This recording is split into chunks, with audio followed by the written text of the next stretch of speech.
Sigamos con el Código Tributario, título 3, de los ilícitos tributarios y sus sanciones. Capítulo 1, sección primera. ¿Qué es un ilícito tributario?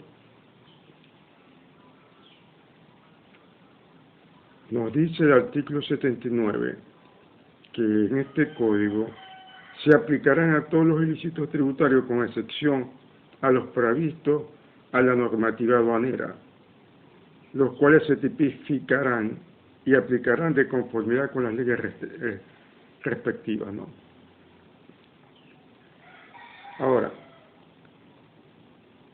comentario. Contempla esta norma una disposición de carácter general y a su vez una excepción.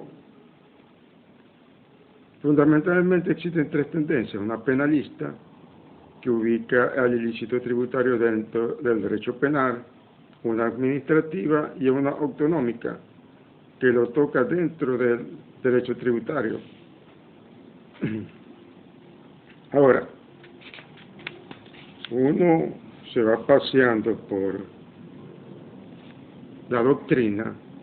Lo ilícito es lo prohibido por la ley a causa de oponerse a la justicia, a la equidad, a la razón, a las buenas costumbres.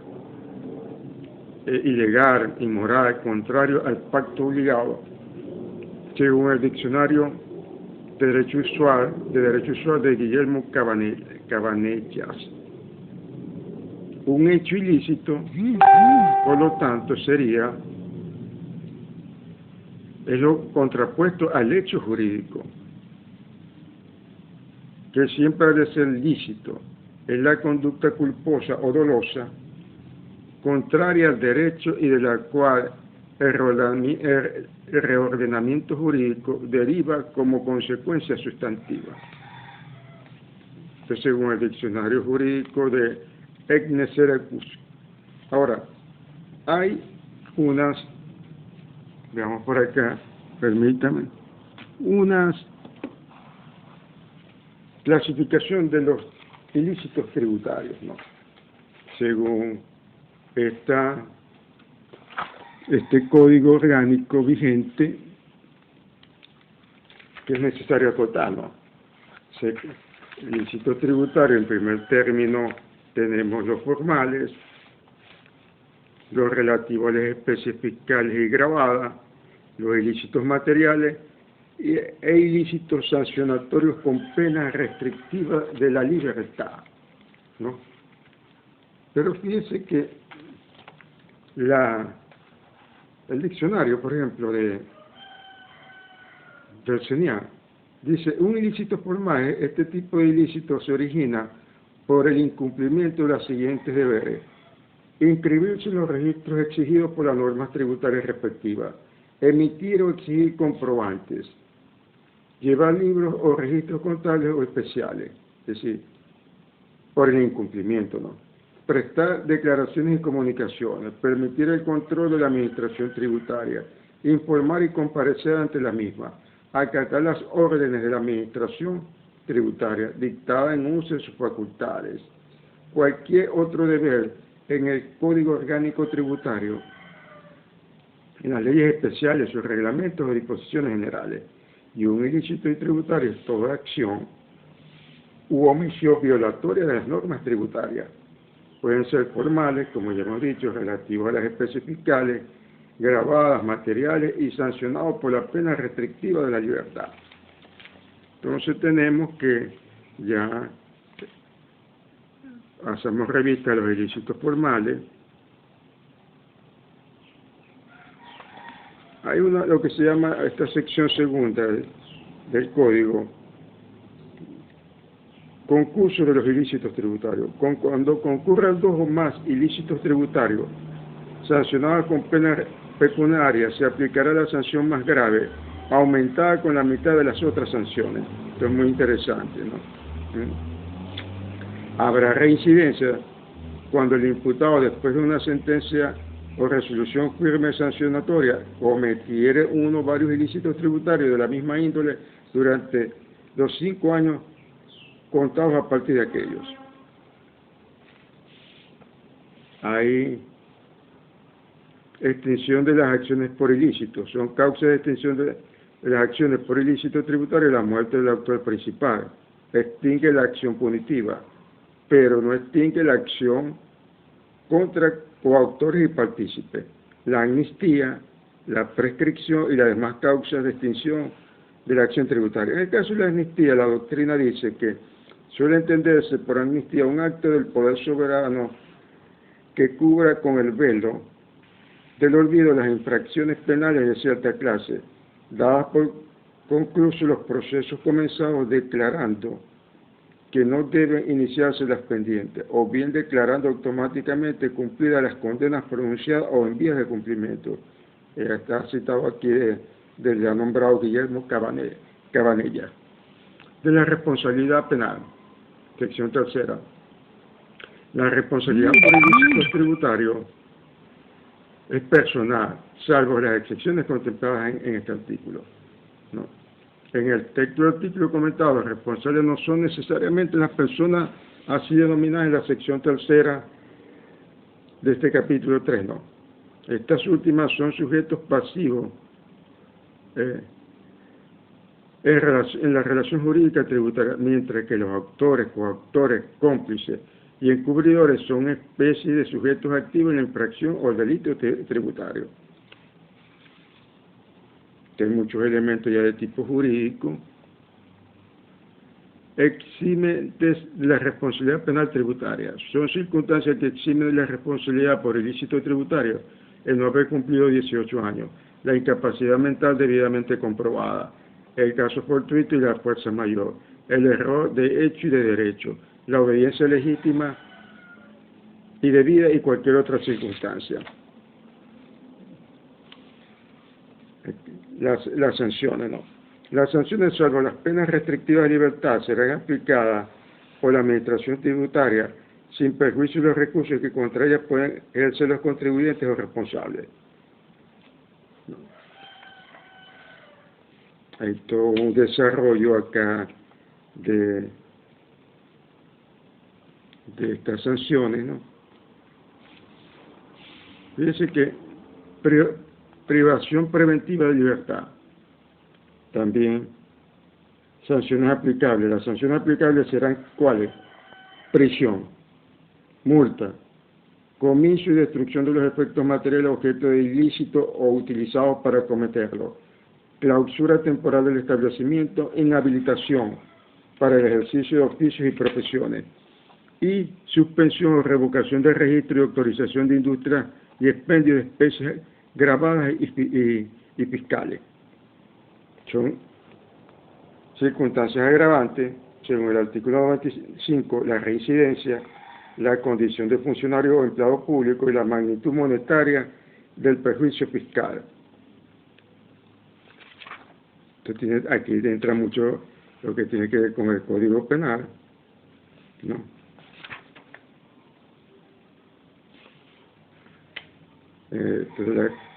De las llamadas circunstancias atenuantes, las agravantes, y tenemos el artículo 97, comiso, reemplazo por multa, causa. Cuando no fuera posible el comiso, pues no poder aprehenderse las mercancías u objetos, serán reemplazados por una multa igual al valor de estas. Entonces entramos al capítulo 2 de este título 3 de los ilícitos formales, tributarios, te digo. Bueno, la primera sección, ilícitos formales, ya hemos hablado de ello, ¿no? No vamos a repetir. Y entramos entonces a la sección segunda, de los ilícitos respectivos, ilícitos relativos a las especies fiscales y grabadas. Constituye ilícitos relativos a las especies fiscales y grabadas ejercer la industria o importación de especies grabadas sin la debida autorización de la administración pública.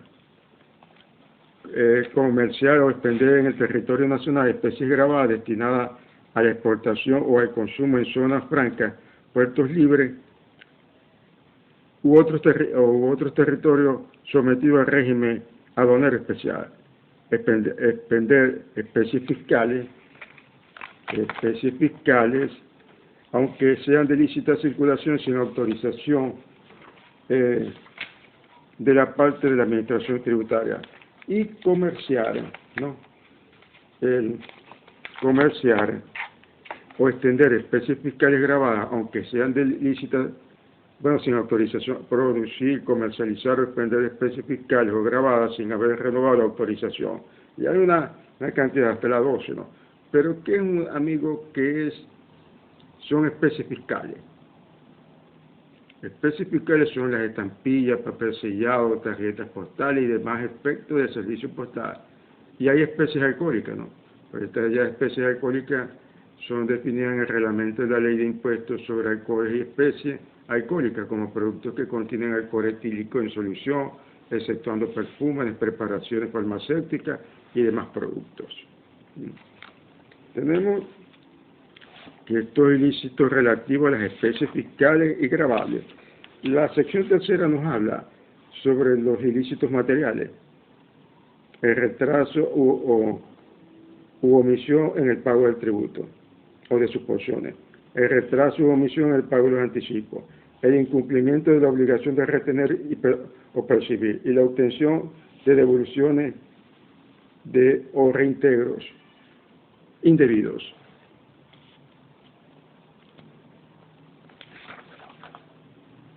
Omisión de anticipo.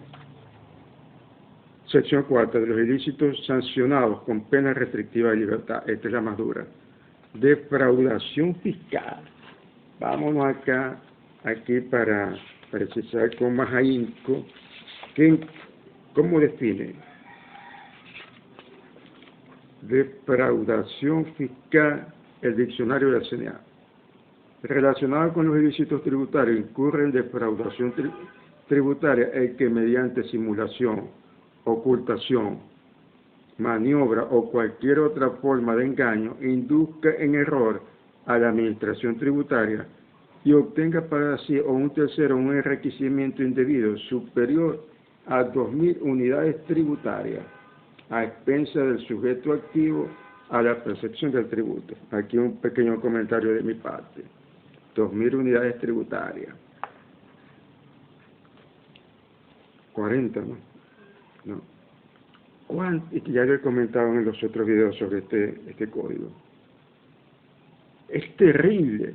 Claro que debería estar ahí presente un fiscal de forma subrepticia. Ponía el ejemplo de las panaderías. Venden y no facturan. Si cada día, supongamos, dejan de facturar 40.000 bolos, trabajan 5 días, vamos por el mínimo, 5 por 4, 20, 200.000, 4 meses, 800.000 al año, 8 millones. Es decir, la defraudación fiscal es difícil a veces, porque se tendría que hacer investigación fiscal. Meter a un funcionario del CNA como obrero o como cajero en una panadería. Bueno, cajero solamente recibe y hace el punto. Y el punto. A ver. Terrible. Entonces, la falta de enteramiento de anticipos por parte de los agentes de retención o percepción también es causa se considera como una de las causas para la pena restrictiva de libertad. Indicios de defraudación, según el 117. Declarar cifras o datos falsos o omitir deliberadamente circunstancias que influyen en la determinación de la obligación tributaria. No emitir factura o documentos obligatorios. Emitir o aceptar facturas o documentos cuyo monto no coincidan con el correspondiente a la operación real. Ocultar mercancía o efectos grabados o productos de renta. Ocultar mercancía. ¿Cuántas mercancías no están ocultadas? No emitir factura, ya lo hemos dicho. Y aunque el no exigirlo a nosotros como contribuyentes también nos caería nuestra, pero no lo hacemos. Se nos vuelve antieconómico, ¿no? La defraudación. El 116. El que mediante simulación, ocultación o maniobra o cualquier otra forma de engaño induzca error a la administración tributaria. Bueno, ya esto lo dijimos. Esto es lo mismo que dice el diccionario del CNA. Muy buen trabajo. Trae este texto de legislación económica del Código Orgánico Tributario. Hay unos cuadros muy sintéticos sobre los ilícitos formales,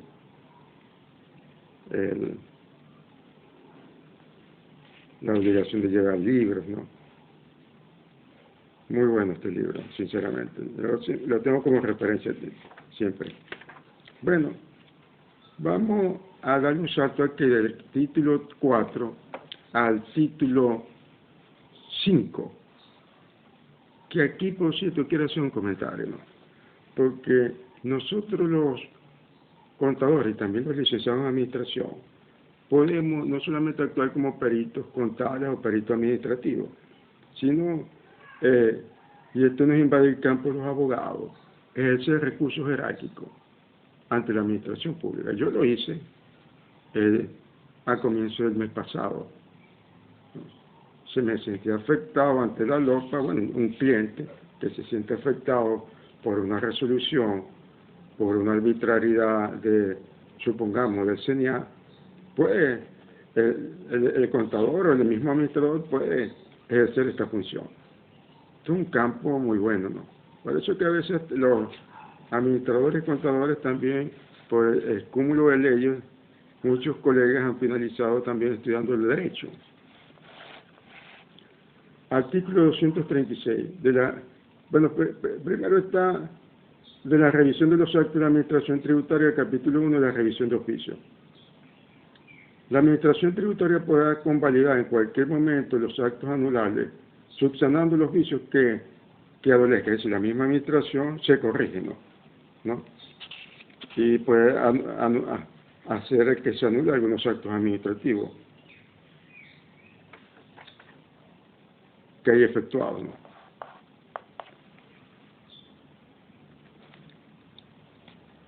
Fíjese, aquí muy someramente, la anulabilidad se establece por el ordenamiento en beneficio exclusivo del particular afectado por el acto viciado. La revocación.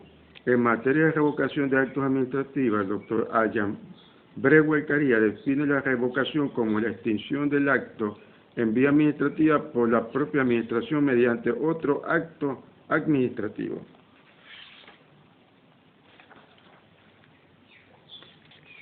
Ya aquí entramos en materia muy jurídica, ¿no? Pero también tenemos el recurso jerárquico, que fue el que hice yo, que estaba comentando. Los actos de la administración tributaria de efectos particulares que determinen tributo, apliquen sanciones o afecten en cualquier forma los derechos de los administrados podrán ser impugnados por quien tenga interés legítimo, personal y directo, mediante la interposición de recursos jerárquicos regulados en este capítulo. Por eso que digo que estamos, claro, una persona que también conozca sus derechos, pues, pero en este caso los administradores y contadores y TCU, pero también, aunque un abogado sería el más correcto, el más, digamos, el debe ser, ¿no? Pero si uno maneja la materia jurídica, en términos de la LOPA, puede actuar recursos jerárquicos ante la máxima autoridad. Yo me fui por el alcalde. Vamos a ver si hablando de aquella fórmula de la esperanza matemática que se ve en estadística, por muchos elementos, mi esperanza matemática es prácticamente 0,10.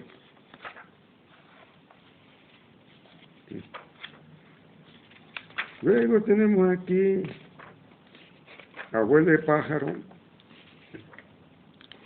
Hay el recurso de revisión, el capítulo 3.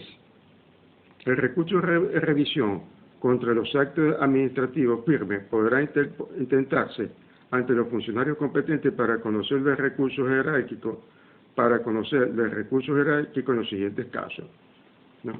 Cuando hubieran aparecido pruebas esenciales para la resolución del asunto, no disponibles para la época de la tramitación del expediente. Cuando la resolución hubiera incluido en forma decisiva documentos o testimonios declarados falsos por sentencia judicial definitivamente firme. Cuando la resolución hubiera sido hecha por cohecho, violencia, soborno u otra manifestación fraudulenta y ello hubiera quedado establecido en la sentencia judicial definitivamente firme. Yo le sugiero que cuando vayamos a hacer un recurso de este tipo, o cualquiera de estos, nos leamos completo y que revisemos la ley orgánica de procedimientos administrativos y la ley de simplificación de trámites administrativos. El artículo 256, el comentario, consagra el recurso de revisión contra los actos administrativos firmes, es decir, no impugnables por vía de otro recurso, porque se han vencido los lapsos para impugnarlo. Este recurso podrá ser interpuesto ante el funcionario que conozca del nivel jerárquico previsto en el artículo 142 el recurso de revisión, conforme a las normas y comentos, procede cuando concurra en cualquiera de las tres circunstancias previstas en la ley. Con relación al recurso de revisión, según Ayán Brehuelcaría, en su texto del Derecho Administrativo y la Ley Orgánica de Procedimiento Administrativo, yo lo tengo. En efecto, de acuerdo, y lo usé mucho para este recurso que impuse yo. En efecto, de acuerdo a lo establecido en el artículo 97 de la ley, los motivos para interponer un recurso de revisión son solo los siguientes. Primero, cuando hubieran aparecido pruebas, pero vamos a repetirlas, pruebas esenciales para la resolución del asunto, no disponibles para la época de la tramitación del expediente. Cuando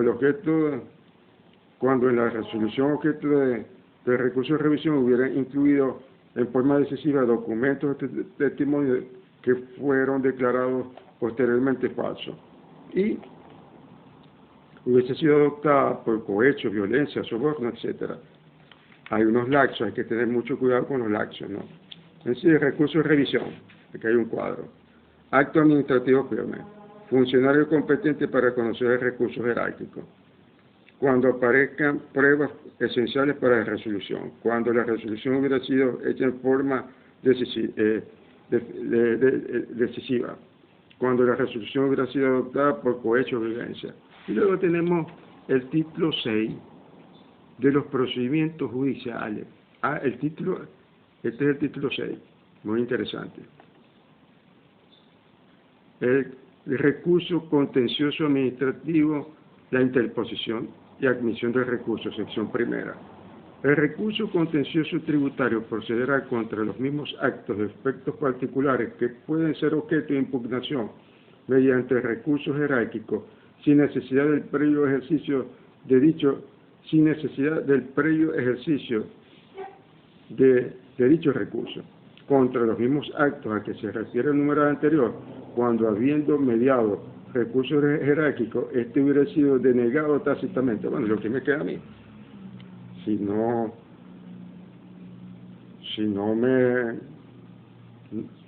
me llama o niega lo que es evidente a mi criterio, ¿no?, por dilación del proceso y reposiciones inútiles, yo me tendría que ir al contencioso administrativo, pero ya en materia administrativa propiamente dicha.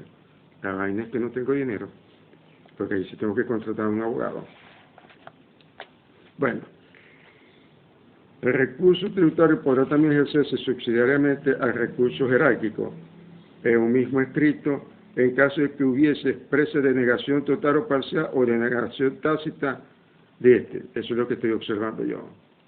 Ya tengo que un mes, 15 días, son 4 meses, y no les veo el queso a la tostada. Hay una serie aquí de ejemplos de decisiones de la sala político-administrativa, que sería largo, ¿no? Leerlos, ¿no? Entonces nosotros nos vamos hay los actos probatorios, hay que tener mucho cuidado con esto, hacerle seguimiento, porque en materia legal eso es muy importante. Me acuerdo, hablando de cosas personales, que cuando yo inicié mi negocio, pues yo tuve una abogada, el abogado que contraté se le pasaron los laxos y tenía que volver a reiniciar el divorcio, el proceso del divorcio. O bien, otro abogado nos señaló que existía una niña en el matrimonio y también se cayó el proceso de divorcio. Eso saben mucho los abogados, porque en derecho vale la verdad, no verdadera, sino la verdad procesal. Hay que estar muy pendiente con los laxos procesales. Bueno, sección cuarta de la sentencia. Presentado los informes o cumplido que sea el auto para mejor proveer o pasado el término señalado para el cumplimiento, el tribunal dictará su fallo dentro de los 60 días continuos siguientes, pudiendo diferirlo por una sola vez por causa grave o sobre la cual el juez hará declaración expresa en el auto de diferimiento y por un plazo que no exceda de 90 días. ¿Vale?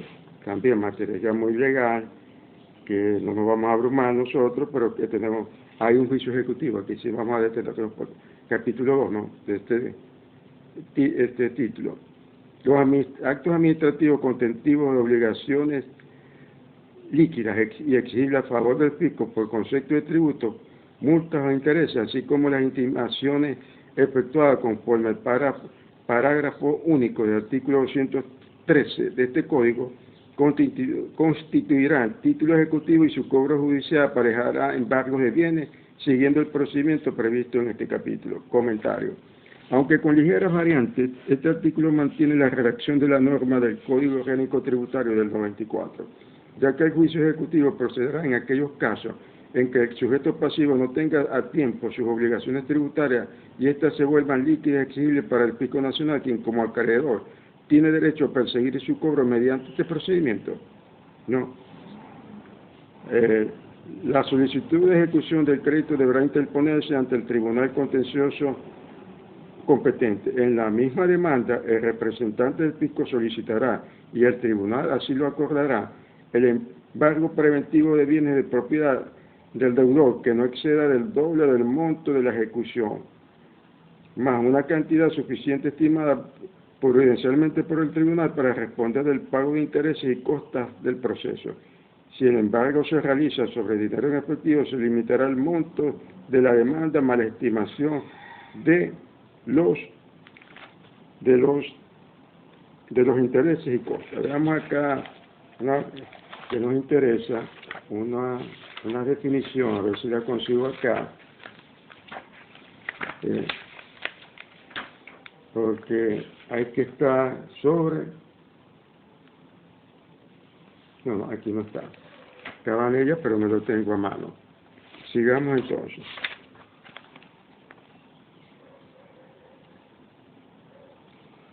Del amparo tributario, capítulo 4. Procederá la acción de amparo tributario cuando la administración tributaria incurra en demoras excesivas para resolver peticiones de los interesados y ellas causen perjuicios no reparables por los mismos establecidos en este código o en las leyes. También muy extenso quedar acá de la transacción judicial, capítulo 5. Las partes podrán terminar el proceso judicial pendiente mediante transacción celebrada conforme a las disposiciones de este capítulo. La transacción deberá ser homologada por el juez competente a los fines de su ejecución. Claro, esto tiene muchas variantes con respecto a la transacción en términos laborales, ¿no? Conviene recordar lo siguiente: la Comisión Redactora del Modelo de Código Tributario para América Latina, OEA-BIC, consideró que la adopción de la transacción como medio de extinción de la obligación tributaria deberá estar limitada a las cuestiones de hecho, a veces de difícil comprobación y nunca en materia de interpretación de la norma, ¿no? la jurisprudencia. Visto lo anterior, conviene traer a colación las disposiciones normativas atinentes a la transacción, a los fines de dilucidar la naturaleza de los autos que sobre la misma imparten la homologación judicial. Así se observa que el Código Civil en su artículo 1713 es del tenor siguiente: la transacción es un contrato por el cual las partes, mediante recíprocas concesiones, terminan un litigio pendiente o lo precaven un litigio pendiente, ¿no? O precave un litigio eventual. Luego está la transacción como cosa juzgada. Mucho elemento. Capítulo 6. Por cierto, hay una ley de arbitraje comercial. El capítulo 6 habla sobre el arbitraje tributario. La administración tributaria y los contribuyentes responsables de mutuo acuerdo podrán someter a arbitraje independiente las disputas actuales surgidas en materia susceptible de transacción de conformidad con lo establecido en el artículo 305 de este Código. El arbitraje podrá proponerse y deberá acordarse una vez interpuesto y admitido el recurso contencioso tributario. Fíjese, el arbitraje podrá proponerse y deberá acordarse una vez interpuesto y admitido el recurso contencioso tributario. Las partes de mutuo acuerdo formalizarán el arbitraje en el mismo expediente de la causa, debiendo expresar con claridad las cuestiones que se someterán al conocimiento de los árbitros. Conforme a la doctrina, los estudiosos del área, resulta muy complicado dar una definición universal de arbitraje, ya que la misma debe ajustarse a la naturaleza que esta institución tenga en el derecho positivo. Así que autores como René David lo definen como una técnica tendiente a dar solución que involucra la relación entre dos o más personas a través de una convención que otorga poder a una o varias personas árbitros que estatuyen sobre las bases de una convención sin estar investidos de tal misión por Estado alguno. Pero de aquí no vamos a entrar en estas cosas. Solamente tendremos que la Constitución de la República Bolivariana de Venezuela, reimpresa tal, consagró en su artículo 258 el deber que tiene la legislación de promover el arbitraje, la conciliación, la mediación y cualquiera de los otros medios para la solución de conflictos, como alternativa entre las distintas disputas o querellas. Sobre esta materia es muy interesante porque entra algunos diplomados o maestrías sobre negociación. Tengo un conocido juez laboral que ha escrito libros sobre la negociación en materia judicial, ¿no? Específicamente laboral. Así, amigos, que ya llegando acá, casi ya al final de este texto, tenemos unas disposiciones generales, ¿no? Condenación en costa, capítulo 6. Declarado totalmente sin lugar el recurso contencioso o en los casos en que la administración tributaria intente el juicio ejecutivo, el tribunal procederá en la respectiva sentencia a condenar en costa al contribuyente o responsable en un monto que no exceda el 10% de la cuantía de recursos de la acción que dé lugar al juicio ejecutivo, según corresponda. Cuando el asunto no tenga una cuantía determinada, el tribunal lo fijará prudencialmente.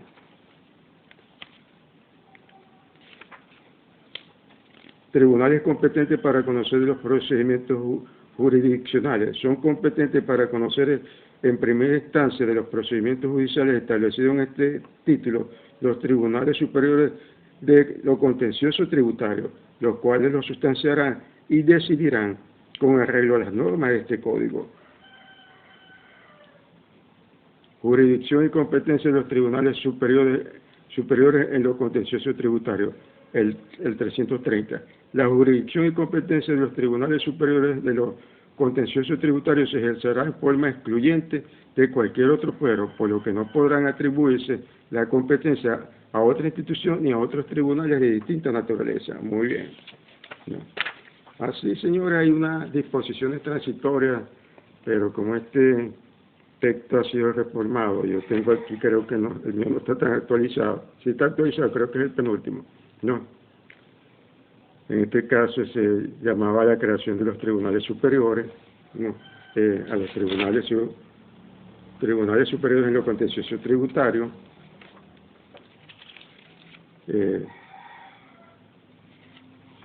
La aplicación de las normas del Código Tributario, hay unas disposiciones finales, como toda ley, pero que no viene al caso comentar. En sí, amigos, le dimos durito acá a y no tocamos pues el título, permítame acá el título, porque ya eso hay que mejor leerse la ley de la administración, el título 4. Le dimos duro al título 5, el título 6 y el título 7 de las disposiciones transitorias.